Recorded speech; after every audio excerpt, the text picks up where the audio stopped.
ពួកយើងកំពុងតែរស់នៅក្នុងសង្គមមួយដែលតែងតែមានការប្រកួតប្រជែងខ្លាំងឡើងពីមួយថ្ងៃទៅមួយថ្ងៃហើយជារៀងរាល់ថ្ងៃមនុស្សដែលនៅជុំវិញខ្លួនរបស់យើងកំពុងតែរត់ដេញចាប់តាមក្តីសម័យរបស់ខ្លួនឯងដូចជាមានមនុស្សមួយចំនួនពួកគាត់ចង់បាននៅចំណាត់ថ្នាក់ដែលល្អ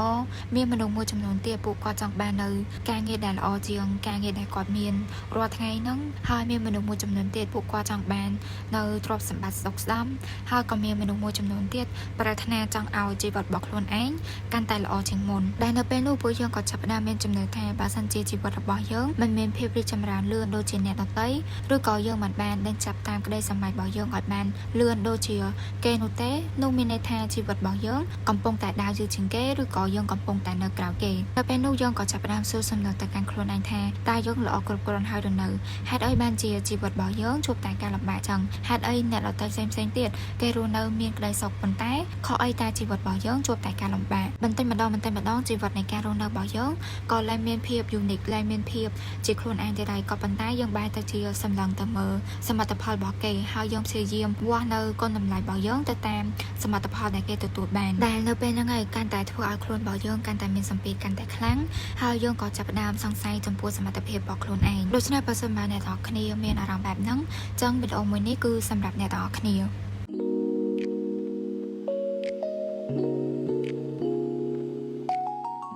សួស្តីអ្នកនរគ្នាសូមស្វាគមន៍ជាថ្មីមកកាន់ Channel Inoglo ដែលនៅក្នុងថ្ងៃហ្នឹងគឺខ្ញុំបានលើកយក topic ថ្មីមកទៀតហើយមកធ្វើការចែករំលែកទៅកាន់អ្នកនរគ្នាដែល topic ថ្ងៃហ្នឹងគឺនិយាយអំពីតើយើងមានវិធីសាស្ត្របែបណាខ្លះដើម្បីបញ្ឈប់ខ្លួនឯងកុំឲ្យធ្វើការប្រៀបធៀបទៅនឹងអ្នកដទៃខ្ញុំជឿថាអ្នកនរគ្នាប្រកាសជា relate ជាមួយនឹង topic ហ្នឹងហើយសូម្បីតែខ្លួនខ្ញុំផ្ទាល់ពីមុនក៏ធ្លាប់ relate ជាមួយនឹង topic មួយហ្នឹងដែរក៏ប៉ុន្តែឥឡូវគឺខ្ញុំបានធ្វើការផ្លាស់ប្ដូរនៅការគិតរបស់ខ្ញុំវិញជាធម្មតាមនុស្សគ្រប់គ្នាតែងតែចូលចិត្តធ្វើការប្រៀបធៀបខ្លួនឯងទៅនឹងអ្នកដទៃមិនថាតែតកតងទៅនឹងភាពតាក់ទាញមិនថាតែរូបរាងខាងក្រៅការងារទ្រព្យសម្បត្តិជីវិតនៃការរស់នៅភាពជោគជ័យឬក៏ភាពឆ្លាតវៃនោះទេដែលការប្រៀបធៀបបែបនេះត្រូវបានគេហៅថា social comparison ដែលទ្រឹស្ដី social comparison នេះត្រូវបានប្រើប្រាស់ដំបូងដោយអ្នកចិត្តវិទ្យាឈ្មោះថាលោក Leon Festinger ហើយទ្រឹស្ដី social comparison នេះត្រូវបានគេបែងចែកចេញជា3ធំៗដែលទី1នោះគឺ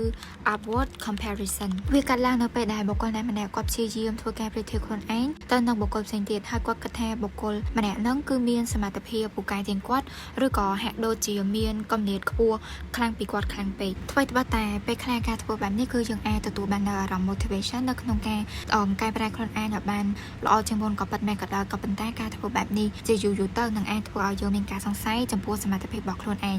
និងចាប់ផ្ដើមសួរខ្លួនឯងថាតើយើងល្អគ្រប់គ្រាន់ហើយឬនៅមានពេលខ្លះទៀតនោះគឺយើងអាចមើលមិនឃើញពីគុណតម្លៃរបស់ខ្លួនឯងផងដែរនៅពេលដែលយើងបានដឹងថាគំនិតរវាងយើងនិងបុគ្គលដែលយើងបានធ្វើការប្រៀបធៀបហ្នឹងគឺមានគម្លាតហាក់ដូចជាឆ្ងាយពីគ្នាខ្លាំងមែនទែនប្រភេទទី2នោះគឺ downward comparison វាកើតឡើងនៅពេលដែលបុគ្គលណាម្នាក់គាត់ព្យាយាមនៅក្នុងការប្រៀបធៀបទៅនឹងបុគ្គលផ្សេងទៀតដែលគាត់គិតថាបុគ្គលម្នាក់ហ្នឹង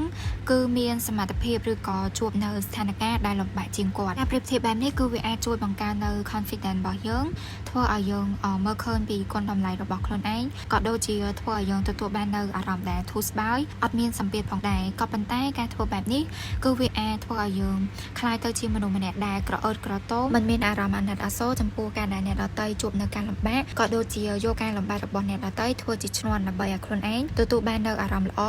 និងជាមនុស្សដែលអាត្មានិយមចំពោះប្រភេទចុងក្រោយនោះគឺ lateral comparison វាកើតឡើងនៅពេលដែលបុគ្គលណាម្នាក់គាត់ធ្វើការប្រៀបធៀបខ្លួនឯងទៅនឹងបុគ្គលដែលមានសមត្ថភាពឬស្ថានភាពប្រហាក់ប្រហែលនឹងគាត់ការដែលប្រៀបធៀបបែបនេះគឺវាអាចពេលខ្លះគឺយើងទទួលបាននៅអារម្មណ៍ secure នៅពេលដែលយើងដឹងថាបុគ្គលដែលគាត់មានសមត្ថភាពប្រហាក់ប្រហែលនឹងយើងក៏គាត់ជួបប្រទះនៅការលំបាកដូចជាយ៉ាងដែរក៏ប៉ុន្តែការដែលយើងធ្វើការប្រៀបធៀបបែបនេះមិនមែនមានន័យថាវាជារឿងដែលល្អនោះទេដោយសារតែយើងអាចទទួលបាននៅអារម្មណ៍ដែល stress ទទួលបាននៅការព្រួយបារម្ភក៏ដូចជាផ្ដល់នៅសម្ពាធដល់យើងផងដែរនិងមួយវិញទៀតគឺយើងគិតថាខ្លួនឯងនៅមិនទាន់ល្អគ្រប់គ្រាន់ចឹងសួរថាតើយើងមានវិធីអីដើម្បីឈប់ប្រៀបធៀបខ្លួនឯងទៅនឹងអ្នកដទៃចឹងចំណុចដំបូងដែលយើងគួរតែធ្វើហ្នឹង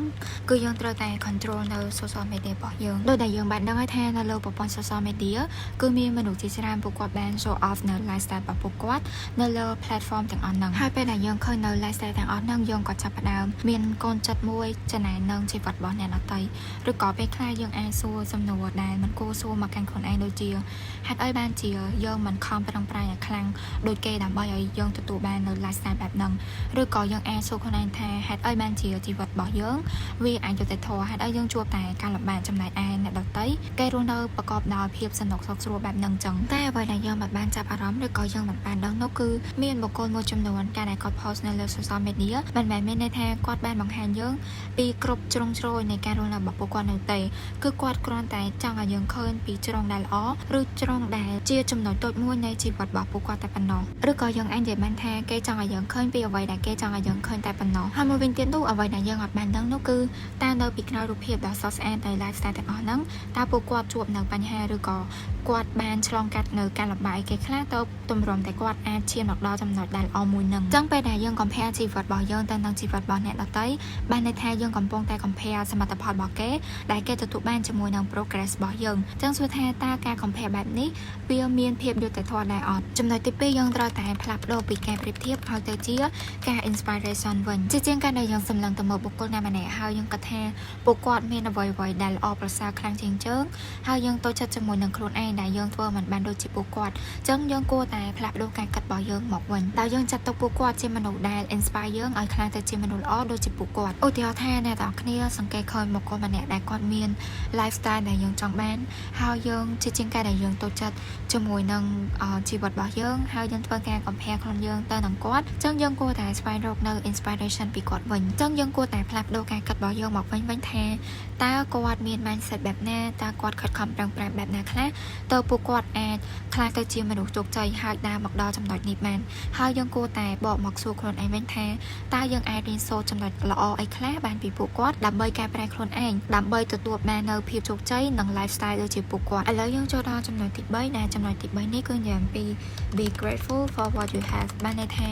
យើងគួរតែមានអារម្មណ៍អរគុណឬក៏មានអារម្មណ៍ពេញចិត្តចំពោះអ្វីដែលកើតឡើងនៅក្នុងជីវិតរបស់យើងឬក៏អ្វីដែលយើងមានតាមពិតទៅចំណុចមួយនេះគឺខ្ញុំធ្លាប់បាននិយាយពីដងរួចហើយនៅក្នុងវីដេអូលើកមុនរបស់ខ្ញុំហើយឥឡូវនេះគឺនិយាយម្ដងទៀតហើយអញ្ចឹងខ្ញុំសង្ឃឹមថាអ្នកនរគ្នាអាចនឹង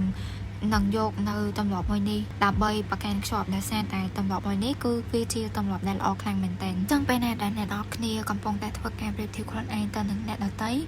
ឬក៏ព្យាយាមស្វែងរកនៅអ្វីដែលអ្នកដទៃមានហើយខ្លួនឯងមិនមាននោះអញ្ចឹងអ្នកនរគ្នាត្រូវតែremindខ្លួនឯងថាយើងគួរតែពេញចិត្តនៅអ្វីដែលយើងមានឧទាហរណ៍ដូចជាការដែលយើងមានក្រុមគ្រួសារមានមិត្តភ័ក្តិមានមិត្តរួមការងារដែលល្អមានការងារដែលអាចផ្ដល់ជាចំណូលបន្ថែមសម្រាប់ support ការចាយវាយរបស់យើងការដែលយើងអាច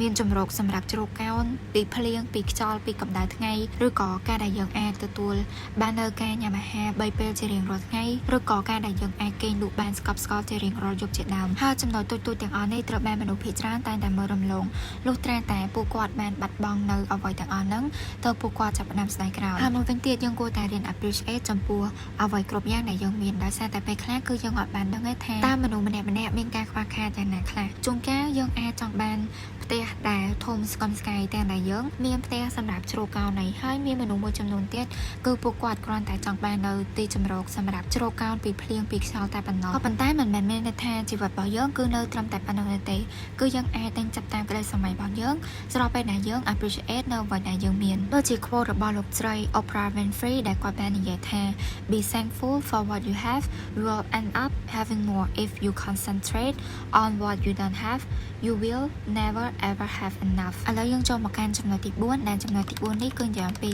បើសិនបើអ្នកទាំងគ្នាចង់ compare ចឹងអ្នកទាំងគ្នាគួរតែ compare ខ្លួនឯងជាមួយនឹងខ្លួនឯងអ្នកទាំងគ្នាសាកសម័យទៅមើលខ្លួនឯងកាលពីឆ្នាំមុនហើយធៀបជាមួយនឹងខ្លួនឯងក្នុងពេលបច្ចុប្បន្នមើលថាតើអ្នកទាំងគ្នាទទួលបានការរីកចម្រើនបែបណាខ្លះចម្លើយប្រកាសណាស់ថាយើងទទួលបាននៅបទពិសោធន៍ជាច្រើនហើយយើងក៏ខ្លាចទៅជាមនុស្សដែលរឹងមាំជាងមុនខ្លាចទៅជាមនុស្សដែលវៃឆ្លាតខ្លាចទៅជាមនុស្សដែលមានភាពតស៊ូអត់ធ្មត់និងជាពិសេសនោះគឺយើងបានខ្លាចទៅជាមនុស្សម្នាក់ដែលមាន ភាពរីកចម្រើនយ៉ាងខ្លាំងបើធៀបទៅនឹងខ្លួនឯងកាលពីអតីតកាលដូច្នេះបើសិនបើអ្នកទាំងអស់គ្នាប្រងនឹងធ្វើការប្រៀបធៀបខ្លួនឯងទៅនឹងអ្នកដទៃចង់សូមអ្នកទាំងអស់គ្នាធ្វើការរាប់នៅ achievement របស់ខ្លួនឯងដែលយើងទទួលបានពីអតីតកាលរហូតដល់បច្ចុប្បន្នកាលនេះថាតើយើងមាន achievement អីគេខ្លះហើយនៅពេលដែលយើងរាប់នៅ achievement ទាំងអស់ហ្នឹងយើងនឹងមានអារម្មណ៍មួយសប្បាយចិត្តក៏ដូចជាមានអារម្មណ៍មោទនភាពចំពោះខ្លួនឯងផងដែរហើយនៅពេលនោះគឺយើងក៏លែងមាននៅការប្រៀបធៀបខ្លួនឯងទៅនឹងអ្នកដទៃផងដែរមួយវិញទៀតគឺយើងអត់ចាំបាច់នៅក្នុងការប្រកួតប្រជែងជាមួយនឹងអ្នកដទៃនោះទេគឺយើងប្រកួតប្រជែងតែជាមួយនឹងខ្លួនឯងនោះគឺបានហើយដូចជាតើយើងត្រូវធ្វើដូចម្តេចដើម្បី improve នៅគុណភាពនៃការរស់នៅរបស់យើងតើយើងត្រូវធ្វើដូចម្តេចដើម្បីក្លាយទៅជាមនុស្សម្នាក់ដែលល្អខ្លាំងជាងខ្លួនឯងកាលពីម្សិលមិញហើយយើងគ្រាន់តែអភិវឌ្ឍខ្លួនឯងមួយថ្ងៃ 1% នោះគឺគ្រប់គ្រាន់ហើយឥឡូវយើងចូលដល់ចំណុចចុងក្រោយនៃវីដេអូរបស់យើងហើយដែលចំណុចចុងក្រោយនេះវាពិតជាសំខាន់ខ្លាំងមែនតើដែលយើងត្រូវតែចងចាំថានៅលើពិភពលោកនេះគឺគ្មាននរណាគេម្នាក់ដែល perfect នោះទេគឺមនុស្សគ្រប់គ្នាទាំងអស់តែងតែមានចំណុចខ្វះខាតរបស់ខ្លួនឯងរៀងៗខ្លួនតែងតែមានមនុស្សម្នាក់ដែលគាត់ពូកែជាងយើងដែលមានទ្រព្យសម្បត្តិច្រើនជាងយើងជាមនុស្សដែលឆ្លាតវៃជាងយើងនិងជាមនុស្សដែលមានភាពតាក់ទាញខ្លាំងជាងយើងដូច្នេះជាការដែលយើងធ្វើការស្ដីបន្ទោសខ្លួនឯងចំពោះចំណុចខ្វះខាតបន្តិចបន្តួចទាំងអស់ហ្នឹងចឹងយើងគួរតែរៀនទទួលស្គាល់និងរៀនរស់នៅជាមួយនឹងភាពដែលមិនល្អឥតខ្ចោះទាំងអស់ហ្នឹង Free yourself by embracing the fact that you are perfectly imperfect សរុបមកវិញជីវិតរបស់យើងមិនមែនជាការដែលយើងត្រូវតែរកប្រណាំងប្រជែងជាមួយនឹងអ្នកដទៃនោះទេហើយវាក៏មិនមែនទីបញ្ចប់ដែលតម្រូវឲ្យមនុស្សគ្រប់គ្នាត្រូវតែដល់ទីមួយហ្នឹងក្នុងពេលដំណើរគ្នាដែរមានមនុស្សមួយចំនួនពួកគាត់អាចស្វែងរកនៅគោលបំណងរបស់ពួកគាត់ឃើញ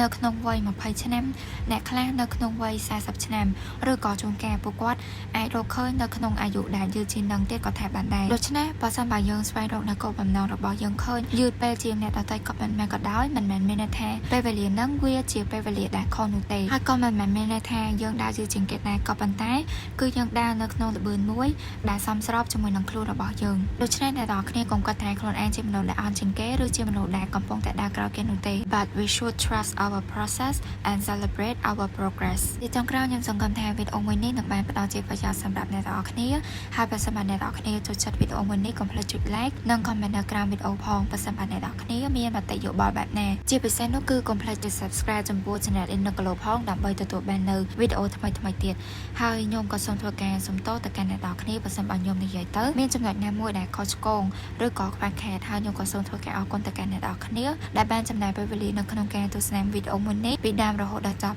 ហើយយើងជួបគ្នានៅវីដេអូក្រោយៗទៀតបាយបាយ